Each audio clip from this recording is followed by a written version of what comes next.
ഈ an Catherine എമറിച്ചിൻ്റെ ചിത്രം നമ്മൾ കാണുമ്പോൾ നമുക്കറിയാം കുരിശിങ്ങനെ കൈപ്പിടിച്ചിങ്ങനെ ഇരിക്കുന്ന കാണാം. അപ്പോൾ ഈ ക്രൂശിതനോട് പണ്ട് ഇങ്ങനെ സ്നേഹമുണ്ട്.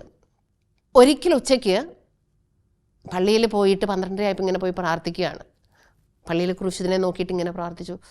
ഇങ്ങനെ കണ്ടാലെന്ത പോലെ ഇങ്ങനെ മനസ്സിൽ ഇങ്ങനെ ഏറ്റെടുത്തിരിക്കുമ്പോൾ പെട്ടെന്ന് സക്രാരിയിൽ നിന്ന് ഈശോ ഈ ചുമന്ന ഡ്രസ്സൊക്കെ ഇട്ട്, വെള്ള ഡ്രസ്സും ചുമന്ന ഡ്രസ്സൊക്കെ ഇട്ടിട്ട് ഇങ്ങനെ ഇറങ്ങി വന്നു. ഈശോ എന്നിട്ട് ഇപ്പോൾ ഈശോനെ നോക്കിയപ്പോൾ ഈശോയുടെ കയ്യിൽ ഒരു കയ്യിൽ, ഇടത്തെ കയ്യിൽ ഒരു കെട്ട് പൂവ്, വലത്തെ കയ്യിൽ ഒരു മുൾക്കിരീടം. എന്നിട്ട് ഇത് രണ്ടും കൂടി ഒപ്പം ആൻ കാതറിൻ്റെ നേരെ നീട്ടിയിട്ട് ഈശോ ചോദിച്ചു, മോളെ ആൻ കാതറിൻ, ഇതിലേതാ നിനക്ക് ഞാൻ ഗിഫ്റ്റായിട്ട് തരേണ്ടത്? അപ്പോൾ ആനിങ്ങനെ മാറി മാറി നോക്കി, പൂ വേണോ ക്രൗൺ വേണോ? അപ്പോൾ വിചാരിച്ചു ഈശോ ചൂടിയത് ഈ മുൾക്കിരീടമല്ലേ, എനിക്കത് മതി, എനിക്ക് മുൾക്കിരീടം മതി ഈശോ. അപ്പോൾ പതുക്കെ ഈശോ മുൾക്കിരീടം ഇങ്ങനെ ആൻ കാതറിൻ്റെ തലയിൽ വെച്ചു കൊടുത്തു. അതോടുകൂടി ആ ദർശനം അവിടെ തീർന്നു. പക്ഷേ ഈ മുൾക്കിരീടം വെച്ചു എന്ന് തോന്നുന്ന സ്ഥലത്ത് തലയിൽ ഭയങ്കര വേദന. വീട്ടിൽ പോയപ്പോഴും വേദന ഫീൽ ചെയ്തു.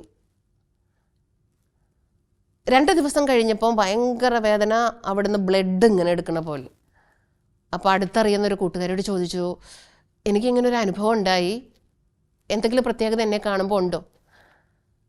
അപ്പോൾ ഈ കൂട്ടുകാരിക്ക് അറിയാം ഇത് നന്നായിട്ട് പ്രാർത്ഥിക്കുന്ന വ്യക്തിയാണ് ആൻ കാതറിൻ, അതുകൊണ്ട് ഒത്തിരിയേറെ ദൈവികമായിട്ടുള്ള അനുഭവങ്ങളൊക്കെ ലഭിക്കുന്നുണ്ട്, ഇത് എന്തെങ്കിലും ഒരു അടയാള അനുഭവം ആകും.